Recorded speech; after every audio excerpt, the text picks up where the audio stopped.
If you are the woman everyone depends on, the one who remembers everything, handles everything, shows up for everyone, I need you to stop scrolling, just for a moment, because I am about to tell you something that most people will not say out loud. The women who appear the strongest on the outside are often the most likely to be quietly breaking on the inside. Not dramatically, not visibly, but in the private, invisible way that makes everyone around her think she is fine, while she slowly disappears inside her own life. If you have ever cried in your car and then walked into the house smiling, this is for you. I want you to notice something. If any of this sounds familiar, don't look away. You are the person your friends call when they are falling apart. But when you are falling apart, you do not call anyone. You are the one who notices when someone in the room goes quiet. But when you go quiet, nobody seems to notice. You remember every birthday, every appointment, every small detail of everyone's life. But when someone turns and asks what you actually need, your mind goes completely blank. And here's the strangest part. You are often complimented for being so strong, so capable, so together. And every time someone says it, a small part of you flinches, because you know something they do not. You know how close to the edge you actually are. You know your kind of strong is not the same thing as their kind of strong. Their strong comes from peace. Yours comes from having no other choice. There is a name for this. It is called high-functioning distress. It is a pattern where a woman appears completely composed and capable and successful on the outside, while carrying real, measurable emotional exhaustion on the inside. And here's what makes it so dangerous. It is invisible, not only to the people around her. Often, it is invisible to her too. Because she has been performing fine for so long that she has genuinely forgotten what not fine feels like. She doesn't know she is drowning. She just thinks this is what life feels like. Now here is the question almost nobody asks. Why? Why does this happen to certain women and not to others? Why do some women grow up soft and open, while others grow up reliable and self-sufficient to a fault? The answer is going to surprise you, because it is not personality. It is not character. It is not even choice. It is conditioning. Decades of research on early childhood development have revealed something that changes how we understand this pattern. When a child grows up in an environment where her emotional needs are inconsistent, unmet, or treated as an inconvenience, her nervous system adapts. It adapts in one very specific way. She learns, on a deep, subconscious level, that staying attached to the people she loves is more important than staying connected to herself. Let me say that again, because this is the line that changes everything. Staying attached to others becomes more important than staying connected to herself. So she learns to read the room. She learns to anticipate needs. She learns to become useful. She learns to make herself small when the room feels tense, and bright when the room feels heavy. She becomes, without ever being told to, the emotional regulator of her environment. And then the child grew up. The world around her changed. Her home changed. Her relationships changed. But the nervous system she built as a child, that part never got the memo.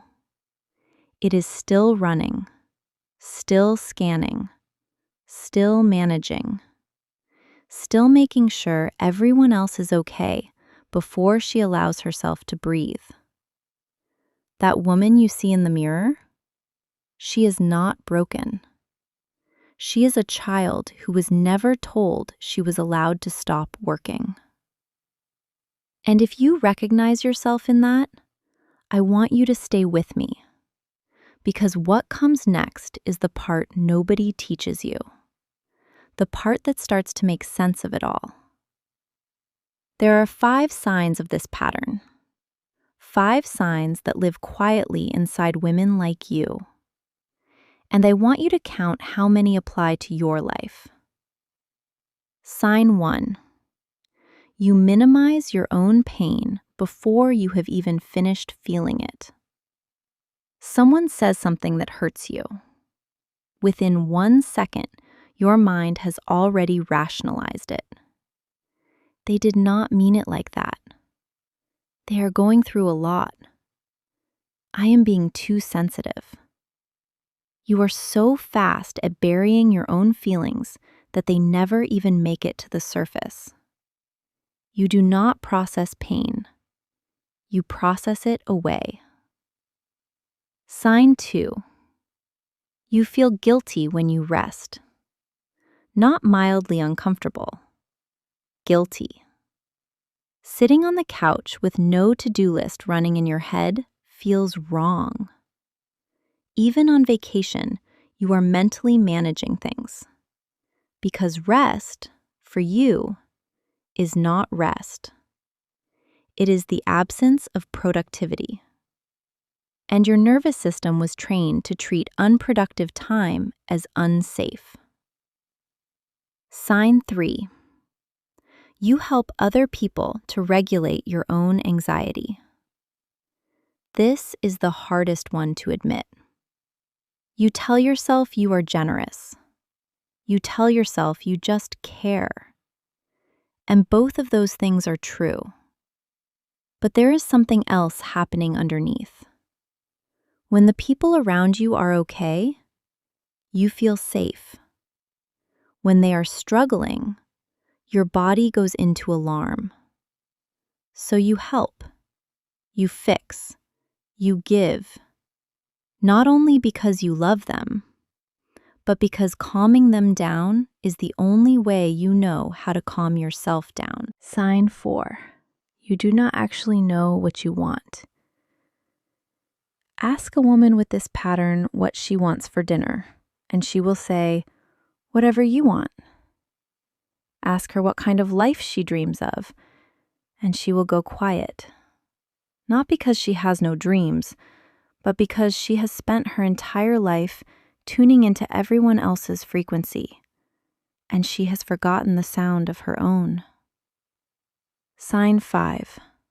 You have a breaking point that nobody has ever seen. It happens in the car, in the shower, at 2 a.m. when the house is finally quiet. A wave of grief or rage or numbness that you could never explain to anyone, even if you tried. And then you pull yourself together and you go back to being the strongest person in every room. Nobody knows it happened. Sometimes, by morning, even you have convinced yourself it didn't. How many of those 5 just described your life? Write the number in the comments. I want to know. Now we have to talk about something almost nobody warns her about: the cost. Because here is what happens when a woman lives this way for years. Her body starts keeping score. Years of research in mind-body health have shown again and again that women who chronically suppress emotional needs experience higher rates of chronic fatigue, insomnia, inflammation, and anxiety. Her body is not betraying her. Her body is delivering the message her mind kept refusing to hear. But it goes deeper than her health. She loses herself. When every decision you make is filtered through, what does everyone else need? You stop knowing what you need, what you enjoy, what excites you, what makes you feel alive. These questions start to feel not just unanswerable, but irrelevant, as if your own wanting has been slowly deleted from your own life. And then comes the loneliest part. Because she is surrounded by people, her life looks full. Her phone is always buzzing. Her calendar is always booked. And yet, deep inside, she feels profoundly alone. Because nobody around her is actually meeting her. They are meeting the manager. They are meeting the helper. They are meeting the version of her who makes their lives easier. The real her, the tired, tender, complicated her, has never been invited to the table, not even by the people she loves the most.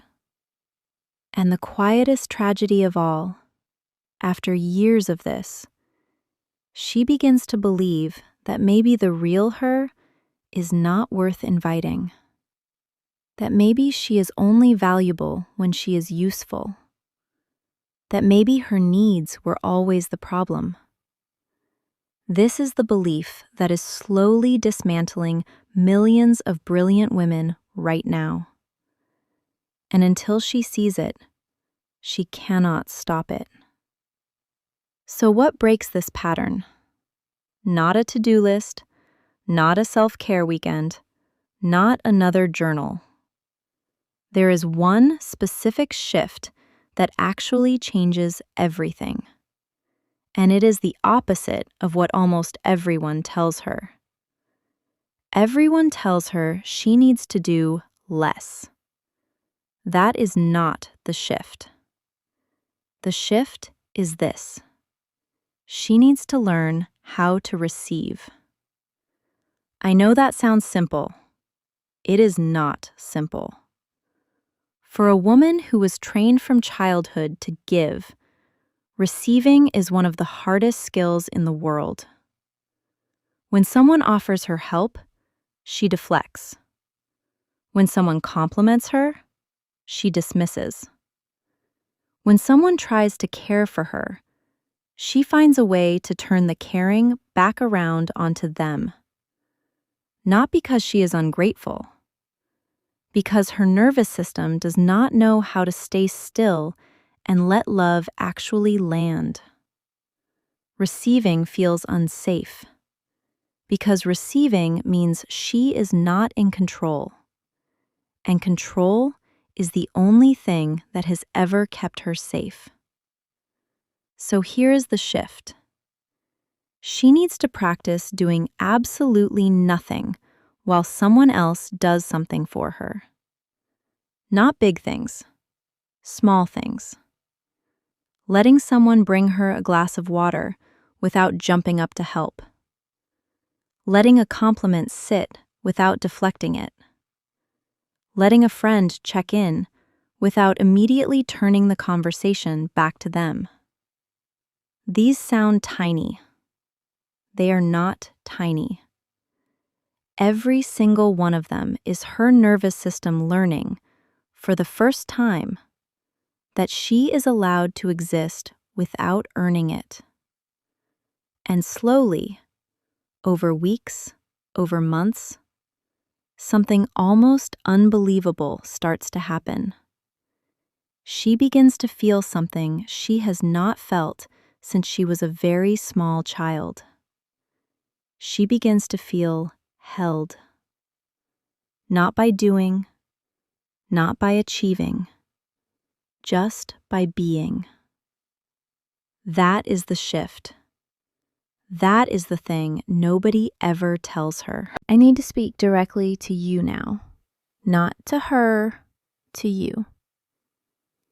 If you watch this and you recognize yourself, if something in your chest has been quietly aching the entire time I have been speaking, I want you to know something.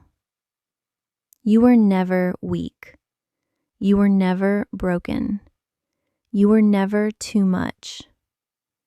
You were a little girl who figured out how to survive inside a world that asked too much of her too early. And you are an adult now, still running those survival patterns in a life that no longer requires them. That is not a flaw. That is a child inside you who was never told she was allowed to put the weight down. Tell her. Tell her tonight. Put your hand on your chest, right now if you can, and say out loud, even if it feels strange, I am allowed to rest now. I am allowed to need. I am allowed to be held. It will feel awkward the first time. It may even make you cry. That is the grief of a lifetime finally being allowed to exist. Let it. You deserve more than the version of your life you have been carefully performing for everyone else. You deserve to be known, fully, messily, honestly. If this reached you today, send it to the woman in your life who is quietly holding everything together and telling everyone she is fine. She needs to know somebody sees her.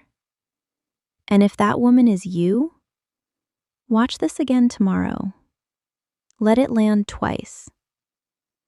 And in the comments, tell me one thing. What is the one need you have been silencing? Not to fix it, just to say it. Sometimes naming it is the beginning of everything. I am glad you are here. I will see you in the next one.